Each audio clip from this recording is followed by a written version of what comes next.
Alors, bon, comme vous le savez, donc, cette soirée va se passer en 3 parties. Première partie, je vais faire une présentation rapide de l'agilité à l'échelle, mais surtout de 2-3 frameworks.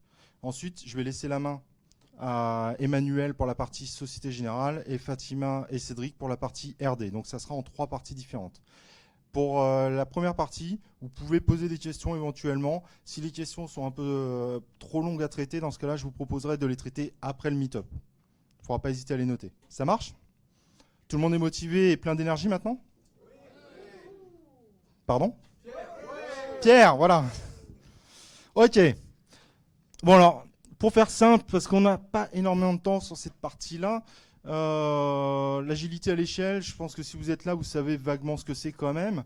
Mais l'objectif de notre agilité à l'échelle, c'est de faire fonctionner plusieurs équipes agiles ensemble, mais pas juste les équipes, mais aussi comment elles se synchronisent autour d'un produit, autour d'une entreprise, d'un contexte. Donc ça va entrer, on a une partie, alors pas dans tous les agilités à l'échelle, mais dans une grande partie, un portfolio, on va avoir une partie communication, RH sourcing, donc comment fonctionne globalement une entreprise ou une business unit d'une entreprise, tout en le faisant de façon agile. Alors, pour ça, il y a différentes façons de faire, il y a différents frameworks. Alors, ici, on peut citer Safety, qui est, je pense, un des plus connus aujourd'hui et populaires. Less et Less Edge, qui sont peut-être un peu moins populaires, mais qui sont vraiment intéressants. D'ailleurs, on va s'attarder un petit peu sur le Less, qui est pas si difficile à mettre en place, et certains vont peut-être y trouver un bon intérêt. Donc vous allez voir pourquoi. Ensuite, le Scrum at Scale, qui est plutôt récent, qui prend des concepts assez anciens, mais qui est plutôt récent et qui propose un autre type d'agilité à l'échelle, évidemment 100% basé sur le Scrum, sur le coup. Scrumban peut rentrer dedans. Nexus, SSWS, mais ceux-là, on n'aura pas le temps de les voir ce soir. Le concept de faire un framework maison. Il y a des entreprises qui se lancent à faire leur propre framework, des frameworks maison. C'est assez intéressant de voir un peu les démarches pour mettre ce type de choses en place. Et modèle Spotify qui est assez connu, qu'on va aussi regarder un petit peu plus en détail. Voilà. Ça vous va? Alors avec un peu plus d'énergie. Pierre. Ok, alors je vais pas trop rentrer dans le détail de Safe parce que Emmanuel devrait être plutôt bon là-dedans et il va nous faire une belle presse. Juste voilà, bon aujourd'hui, voilà un peu un canvas qui est vraiment la première fois assez difficile à lire, mais qui est ultra complet. Alors le Safe, c'est vrai que c'est ultra complet et certains agilistes considèrent qu'il est un peu trop complet. Donc là, on n'est pas là pour juger. Voilà, il y a l'avantage si on met du safe, c'est qu'on a vraiment une enveloppe complète avec plein de choses, une définition assez précise de tout ce qu'on va réaliser. En revanche, il y a des gens qui n'apprécient pas parce qu'ils ont l'impression que la tendance est un peu trop rigide. Je vous laisse vous faire votre propre opinion, mais en tout cas, quoi qu'il se passe, ils proposent vraiment une alternative intéressante pour certaines entreprises. Donc 4 configurations essentielles. D'ailleurs, si on va sur le site, on les voit rapidement. Il y a l'essentiel, la large solution pour des solutions un peu plus grosses, un peu plus costauds. Portfolio, donc là, c'est vraiment aussi avec une gestion un peu plus large au niveau portfolio. Et le full qui prend exactement tout. Tac, tac, tac, tac, tac. Alors là, c'est vraiment pour des trucs assez énormes. Là, il y a beaucoup de monde derrière. Le safe, on ne va pas l'utiliser pour 20 ou 30 personnes. Là, un safe comme ça, on va l'utiliser pour des centaines de personnes. Donc, on est sur une agilité à l'échelle qui est vraiment à l'échelle de à l'échelle de à l'échelle. Alors, oui, il vous en parlera sûrement, mais le PI planning, c'est vraiment quelque chose qui est très apprécié. D'ailleurs, même ceux qui ne font pas du safety, il y a de plus en plus d'entreprises qui adoptent des pratiques assez similaires. Donc, vous allez voir pourquoi. Et bon, voilà, par contre, il faut bien comprendre, safe, c'est quand même quelque chose qui est assez complexe à mettre en place. En revanche, en général, quand on fait du safe, quand on se fait accompagner, il y a toute une méthodologie proposée par Safe pour la mise en place du safe qui est quand même intéressante et qui permet de bien guider. Voilà. Je ne vais pas aller plus loin sur le safe parce que on va laisser Emmanuel nous faire sa présentation. Et on va passer maintenant au less. Alors le less, je vais m'attarder un peu plus. C'est vraiment un framework assez intéressant qui base sur le Scrum. Donc au début, c'est pas forcément si simple à lire, mais en fait le framework est assez simple à mettre en place en revanche. Donc, on a ici, on va commencer plutôt des sprints. Donc, on va essayer d'avoir des sprints plutôt synchronisés entre les différentes équipes. Donc, la ligne qu'on a là, en fait, représente 3 équipes. Et pour pouvoir synchroniser ces gens, on va commencer notre planning, notre planification par ce qu'on appelle le sprint planning 1, donc avec des représentants d'équipe. Chaque équipe va amener ses représentants. Il y a un product owner qui va être global cette fois à l'ensemble du LESS. Sur le LESS normal, en fait, le product owner, on considère que le LESS c'est fait pour un gros produit. Donc il va y avoir un seul product owner sur le framework. Et donc, ensemble, ils vont se partager les différents items que chaque équipe va pouvoir prendre. En général, on conseille de prendre les items quand même au moins par fonctionnalité équivalente pour ne pas se retrouver avec un item de la fonctionnalité 1, un item de la fonctionnalité 2. On essaye quand même d'avoir une cohérence dans ce qu'on prend. Et ensuite, quand ce sprint planning 1 est terminé, chacune des équipes va faire son sprint planning 2 dans leur coin. Et quelques équipes vont pouvoir faire le sprint planning 2 ensemble. Donc le sprint planning 2, vous connaissez, hein, c'est généralement ce qu'on va faire. Donc on va regarder un peu ce qu'il y a dans le backlog. On va ensuite amener les développeurs à faire le découpage, etc., etc., pour préparer le sprint qu'on va démarrer. Et dans quelques cas, s'il y a des features, une feature qui a plusieurs user stories ou d'items vraiment en commun, ils peuvent éventuellement faire leur sprint planning 2 ensemble. Donc voilà, c'est un framework. Ça reste quand même relativement simple quand on est habitué à faire du Scrum. C'est pas trop déroutant.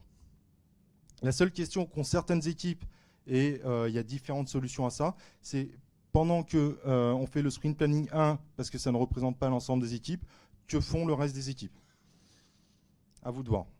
Ça peut être du refactoring, ça peut être de l'amélioration, ça peut être des réflexions. Il y a différentes solutions pour le faire. Alors, ensuite, le LESS va proposer une sprint review comme on est sur un seul produit, un seul product owner. La sprint review, en revanche, va se faire avec l'ensemble des teams, avec le product owner. Quand je dis l'ensemble des teams, c'est toute l'équipe de Réal, le Scrum Master, hein, évidemment. Et également, on essaye d'inviter nos utilisateurs, nos stakeholders, nos sponsors. Ça, c'est important pour obtenir un maximum de feedback. Au final, c'est une rétrospective assez proche de ce qu'on a dans un Scrum, sauf que c'est un peu plus large. Par contre, en revanche, ensuite, pour fermer notre sprint, on va faire une rétrospective. Chaque équipe va faire sa rétrospective ensemble. Et ensuite, quand la rétrospective est terminée, on va avoir une overall rétrospective où tout le monde ne sera pas invité. On va avoir des représentants, on va avoir le Scrum Master de chaque équipe, le Product Owner et éventuellement les managers qui ensemble vont faire une rétrospective pour remonter les problèmes qui ont peut-être été révélés ici ou ici et ensuite pour trouver des axes d'amélioration et éventuellement si eux, parfois ça va être eux qui vont pouvoir gérer les axes d'amélioration et non pas les équipes elles-mêmes. Donc ensuite, quand on va être dans ce cas-là, les représentants vont redescendre évidemment aux équipes l'ensemble des axes d'amélioration qui ont été pris, qui vont être pris en charge et qui vont être mis en place. Pour le LESS, on a aussi le Product Backlog Refinement. Alors contrairement au Scrum, où ça reste quand même assez vague dans le Scrum Guide, en tout cas, même si les pratiques sont plutôt claires, le LESS, lui, il est assez clair. On fait l'Overall Product Backlog Refinement avec représentant, Product Owner, donc exactement de la même façon qu'on a ici sur la Sprint Planning. Et ensuite, quand eux sont d'accord sur ce qui va se répartir toujours par feature, exactement dans le même concept, chaque équipe va faire la Product Backlog Refinement des items qui les concernent. Après, le déroulement de la Product Backlog Refinement se fait tout seul. Donc voilà un petit peu le framework. Je ne l'ai pas mis, mais la daily, ça peut être pareil. Si ici, on est dans le cas où on a deux équipes qui sont sur les mêmes items, on peut potentiellement faire la daily avec les deux équipes. Ça se fait aussi dans le LESS. Voilà un petit peu le LESS de base. Après, vous pouvez l'adapter, hein, évidemment, par rapport à votre contexte, à vos besoins. On est dans le monde de l'agilité. Mais par contre, en revanche, quand on part d'une équipe Scrum, qu'on va en mettre une deuxième, mettre un LESS autour, c'est pas si compliqué. Ça reste quand même un framework de mise à l'échelle relativement simple par rapport à d'autres comme le SAFe qui est beaucoup plus compliqué à mettre en place. Alors, le Scrum at Scale, qui est beaucoup plus récent, est un framework qui se base énormément sur le concept du Scrum of Scrum. Je ne sais pas si vous connaissez. C'est un peu les équipes ici, on va avoir des équipes avec des SM et ensemble, les représentants régulièrement vont se retrouver pour faire ce qu'on appelle un Scrum of Scrum pour aligner les équipes sur l'avancement. Mais sauf que là, sur le coup, le Scrum at Scale va beaucoup plus loin. Donc, ils vont proposer donc cette fameuse Scale Daily Scrum, qui est ce qu'on fait en Scrum of Scrum en général, sauf que là, il y a un nom un peu plus précis. Donc, c'est avez-vous rencontré des obstacles pour atteindre les objectifs du sprint? Qu'avez-vous fait pour permettre à une autre équipe d'avancer sur son travail? Avez-vous découvert de nouvelles dépendances entre les travaux des teams? Donc, voilà. Alors, évidemment, ce n'est pas tout à fait les mêmes questions que dans une daily classique, parce que là, on est sur des représentants d'équipe. Et à la fin, ce qui est intéressant aussi, c'est de faire des Scrum of Scrum rétrospectives classiques. On fait une rétrospective avec nos représentants. Alors, ça, c'est quand on a un Scrum of Scrum de 5 équipes. Donc, on fait notre Scrum of Scrum, on a 5 équipes. Et ensuite, quand on a, et là, c'est quand on monte un peu en puissance, et ben, on peut avoir des Scrum of Scrum of Scrum. Désolé, ça fait sauce. C'est un peu compliqué à lire, mais c'est exactement le même concept. Chaque représentant du Scrum of Scrum va venir au Sosos pour faire exactement un peu les mêmes choses, mais sur une échelle un peu plus haute. C'est assez simple à voir. À mettre en place, c'est un peu plus compliqué. Et là, il y a une particularité en revanche, c'est l'Executive Action Team, qui est là vraiment pour coordonner l'ensemble, soit des Scrum of Scrum, soit des Scrum of Scrum of Scrum. Et vraiment, cette équipe, elle a également une importance quand on a des obstacles qui sont vraiment difficiles à lever. Il faut qu'elle ait vraiment les moyens, que ce soit financier, que ce soit les moyens aussi sur l'aspect politique. Il faut qu'ils aient les moyens de pouvoir, eux, être le dernier rempart pour lever les obstacles que les Scrum of Scrum ou les équipes ne peuvent absolument pas lever d'elles-mêmes. Donc c'est un framework là-dessus qui est vraiment, vraiment assez intéressant et qui est très particulier. Il y a une autre partie sur le Scrum of Scrum. Hop. Sur le Scrum at Scale, pardon. Donc on a un peu le même concept, mais cette fois sur le côté produit. Vraiment, donc le Meta Scrum, qui est pareil, on a plusieurs équipes Scrum ici, tac, tac, tac, tac, tac. Ici, par contre, du coup, on fait le Meta Scrum avec, par contre, un rôle important, c'est le CPO, le chef Product Owner, qui va être là un peu pour coordonner, pour aider à la bonne mise en place aussi de cette réunion, qu'elle soit bien suivie. Donc, c'est indirectement, alors je ne comprends pas trop le terme de CPO, mais il apparaît depuis quelques années maintenant. En revanche, on peut quasiment le considérer presque comme une sorte de Scrum Master de Product Owner, en fait. C'est assez particulier comme rôle. Et pareil, après, si on a plus d'équipes, donc là, c'est vraiment pour 5 équipes, mais si on va ensuite plutôt vers du 25 équipes, et hop, 6 CPO, Metascrum. Ouais, mais sur un CV, ça fait classe. Personne ne sait ce que ça veut dire, mais plus il y a de lettres, plus ça a l'air intéressant. Non, j'en sais rien. Et pareil, de leur côté, ils ont pareil la même chose, un executive Metascrum pour coordonner l'ensemble de cette agilité, mais cette fois sur l'aspect produit, sur le côté fonctionnel. Et également, indirectement, va pouvoir lever des obstacles. En tout cas, il faut qu'il ait vraiment la capacité de pouvoir lever les derniers obstacles que les équipes ou les Scrum ou que les Metascrum ne peuvent pas le relever eux-mêmes. Ça, c'est très important. Donc, c'est assez simple dans la conception. En tout cas, visuellement, c'est quand même relativement simple. À mettre en place, c'est peut-être pas si simple. Là, on le voit brièvement, mais après, ça implique comment on se réunit, à quelle fréquence. Donc, il y a quand même beaucoup de choses ensuite à mettre en place. Et un framework qui est devenu ultra populaire. Alors, là, par contre, c'est vraiment l'enveloppe. C'est beaucoup moins précis qu'un Scrum of Scrum. Le Scrum at Scale et le LESS, par exemple, se base sur le Scrum. Le modèle Spotify, ça ne se base pas sur un framework particulier. Donc, c'est une enveloppe globale où on va commencer déjà par avoir ces fameuses squads. Alors, les squads, c'est simple, hein, c'est une équipe. Ça peut être une équipe Scrum, une équipe Scrum Band, ça peut être une équipe Kanban. C'est aux équipes de choisir comment elles vont fonctionner et si elles fonctionneront mieux. Et avec chacune des squads va avoir son PO. La particularité des squads, normalement, c'est que la squad est 100% autonome dans ce qu'elle doit pouvoir faire. On dit bien théoriquement. Et donc, on peut avoir une squad, on peut avoir X squads.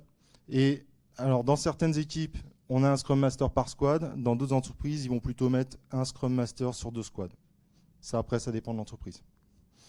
Par contre, tout ce qu'on conseille au Scrum Master, c'est qu'il ne faut pas qu'il y ait une équipe en Inde et une équipe en France et qu'il doit faire l'aller-retour toutes les semaines parce que là, il est mort. Alors, par contre, ça c'est important, c'est bien de faire des squads avec des équipes complètement autonomes, mais en réalité, si on laisse ça comme ça devient, on recrée des silos différents, mais on recrée des silos. Donc, ce qui va se passer, c'est qu'on va rajouter des chapters qui sont ici pour aligner différentes personnes des squads sur les mêmes compétences. Donc, c'est pas de la communauté, c'est vraiment de l'alignement. C'est comment on s'aligne, comment on avance. Beaucoup d'entreprises aujourd'hui le font un peu genre 1 heure par semaine. Ça s'appelle la weekly, ils le font 1 heure par semaine. Donc les devs vont il y a un dev de chaque squad qui va aller à ce chapter. Ils vont s'aligner. Ça peut être les product owners, ça peut être tous les rôles que vous auriez, les UX, peu importe. Mais c'est important, ça évite d'avoir des équipes trop isolées. Parce que si ici, l'UX travaille complètement différemment d'ici, alors que en fait, globalement, ils travaillent tous sur le même produit, ça va être un problème. Donc, cette notion de chapter est vraiment essentielle. Ensuite, on a une troisième notion importante, c'est les tribus. Alors, les tribus, en fait, c'est de rassembler les squads qui fonctionnent sur le même thème. Donc, on va avoir, par exemple, sur un site e-commerce, on va avoir ceux qui travaillent sur le site. Et les squads, ça va être, je sais pas, la squad qui travaille sur le panier, la squad qui travaille sur la navigation du site, la squad qui travaille sur le back-office. Donc, on va tous travailler autour quand même du même thème. Et ensuite, de l'autre côté, on pourrait très bien avoir la squad qui va plutôt travailler sur la partie CRM avec comptabilité, tous les outils qu'on pourrait avoir. Pourquoi pas la logistique. Donc, qui souvent utilisent d'autres outils qui sont quand même assez séparés. Et c'est pour ça d'ailleurs que les chapters, eux, se passent uniquement entre tribus parce qu'on pourrait très bien avoir une tribu avec des technos complètement différentes de l'autre tribu. Donc, il n'y a pas un alignement vraiment nécessaire entre tribus. Et malgré tout, il faut quand même casser l'isolation. Donc, il y a cette fameuse 4e ligne qui est les guilds. Et les guilds, c'est un peu différent. C'est un équivalent de ce qu'on appelle la communauté de pratique. Donc, et c'est pour ça que ça peut forcer. Parfois, on va avoir des squads où il y en a 2 qui vont y aller. Des fois, ça va être que 1. Et on va rassembler toutes les compétences ensemble, de temps en temps, pour qu'ils créent une communauté ensemble. D'ailleurs, les Craftman adorent ça en général. Et on va leur dédier, je ne sais pas, une demi-journée par mois pour qu'ils puissent partager ensemble, se faire des rex, mais pour qu'ils restent vraiment, pour qu'ils créent vraiment une communauté ensemble. On pourrait très bien avoir, par exemple, la guilde des agilistes. Ça peut être pas mal, ça. Bon, il y en a qui le font, hein, d'ailleurs. Donc voilà, après, le modèle Spotify a été présenté il y a quand même pas mal de temps, je crois que c'est en 2012 maintenant. Il faut bien comprendre une chose, c'est juste l'enveloppe. Après, il faut définir tout ce qui est autour. Si on fait des chapters, quand est-ce qu'on se réunit? Tous les combien? Quand on fait des guildes, comment fonctionne la guilde? Avoir une communauté de pratique, c'est loin d'être évident. Si c'est pas animé, s'il n'y a pas des meneurs, la communauté de pratique, elle démarre et puis elle redescend tout de suite et il n'y a plus personne. Donc ça pose quand même un certain nombre de questions, mais le modèle est intéressant. Il y en a d'autres qui vont mettre, par exemple, par tribu, un terme que certains n'aiment pas, mais c'est des product managers pour chaque tribu, qui eux, ensemble aussi, vont peut-être essayer de trouver comment synchroniser, parce que nos différents blocs, nos différents thèmes vont forcément avoir des liens à un moment ou à un autre. Alors, forcément, non, pas forcément, mais souvent. Voilà un petit peu le concept du modèle Spotify. Après, chaque équipe, elle choisit son framework. Les chapters, faut définir. Les guilds, il faut définir aussi le fonctionnement des guilds. Et pareil, les tribus, il faut bien les déterminer. On peut avoir évidemment des rôles transverses, hein, ça se fait. Par contre, le rôle transverse, c'est vraiment un rôle transverse. On va éviter d'avoir une tribu DevOps et qui vont travailler dans leur coin. Alors, il y en a qui utilisent aussi de plus en plus, il y a plusieurs entreprises, plusieurs groupes en France qui mélangent un petit peu aussi, qui vont utiliser un peu l'enveloppe Spotify, qui vont mettre du Safety dedans et qui vont utiliser d'autres pratiques et qui vont mélanger ces différents frameworks. Ça, c'est également assez intéressant. Et Spotify est de plus en plus utilisé, mais pas pile poil comme ça, mais parfois avec d'autres pratiques. J'ai déjà vu des entreprises qui font des modèles Spotify avec des PI planning. Ça marche. Des fois, ça marche peut-être pas bien, mais il s'améliore et c'est des tests vraiment intéressants à réaliser. Alors, un autre truc moi que j'aime beaucoup aussi, mais qui est plus compliqué à mettre en œuvre parce que là, c'est un peu plus délicat, c'est l'agilité à l'échelle qui est directement créée par les individus. Donc, on a des équipes qui se mettent en agile, on a en Scrum, on a en Kanban, on a en Scrumban, et on va plutôt co-construire avec l'ensemble des individus qu'est-ce que va devenir l'agilité à l'échelle. Et ça, c'est pas évident. Ça demande de l'engagement, ça demande à ce que l'entreprise accepte qu'il y ait du temps qui soit pris pour ça. Ça va être des grands meet-up un peu comme ça où tout le monde va se réunir avec des ateliers pour savoir alors comment l'équipe de Real 1 et l'équipe de Real 2 et l'équipe de Real 3, comment elles vont fonctionner ensemble, comment elles vont gérer les liens et quels liens elles ont entre elles. C'est relativement compliqué. Moi, je sais que je suis en train de le mettre en place dans les hôpitaux du Valais en Suisse. C'est pas évident, surtout au niveau de l'engagement. Au début, les gens ils disent « Ah, c'est super, c'est nous qui allons construire ça ». Et puis quand on essaie de réunir les gens, on s'aperçoit qu'on ne leur donne pas le temps de le construire. Et quand on ne le donne pas, au début, ça donne une fausse agilité à l'échelle. Ça fait des gens qui se retrouvent autour d'un board, mais qui ne sont pas plus intéressés que ça, et qui repartent très vite dans leurs équipes, ce qui fait des silos assez forts. Mais bon, ça évolue heureusement. Et donc voilà, tout type de métier doit amener et participer à cette co-construction, mais on part des individus, on ne part pas d'un framework. Le framework en fait va se créer par l'entreprise avec différents ateliers. On va réunir des gens, il y en a même qui font des pseudo-séminaires pour faire ça. Et quand ça prend, par contre, ça fonctionne super bien.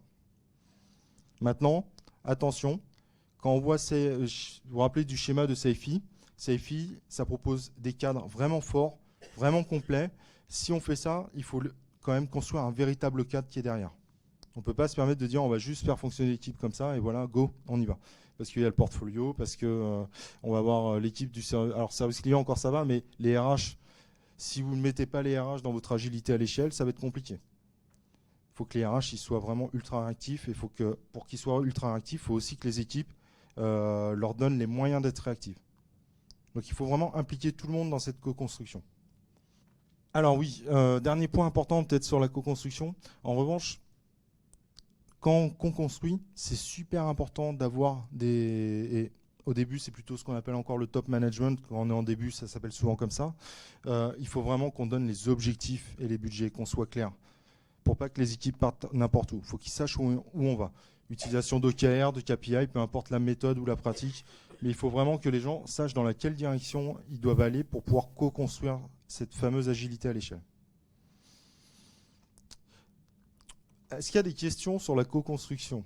L'importance de partager les budgets et les KPI. Ouais. Tu pars du principe qu'ils sont déjà bien identifiés au niveau portefeuille de projet. Alors, potentiellement avec d'autres outils et qu'après, avec des outils financiers qui leur sont propres et qu'après, ça descend au niveau chaîne de valeur.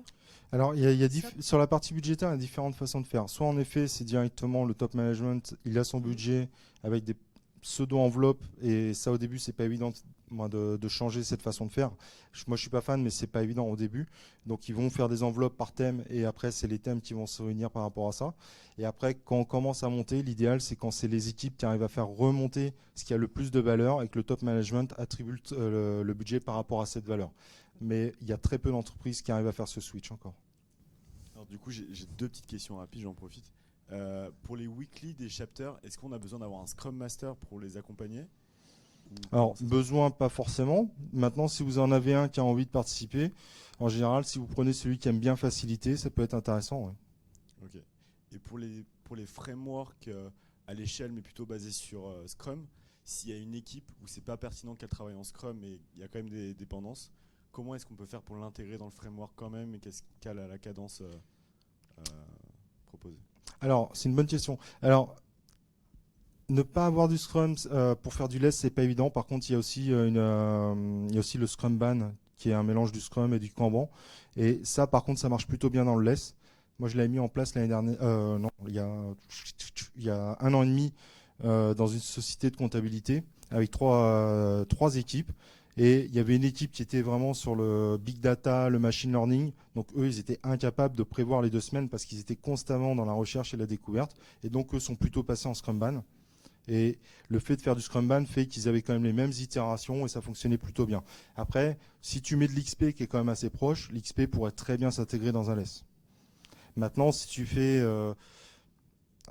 voilà, tu peux pas faire du Kanban tout seul parce que du fait de rentrer dans le LESS, tu es quand même obligé de rajouter tes itérations.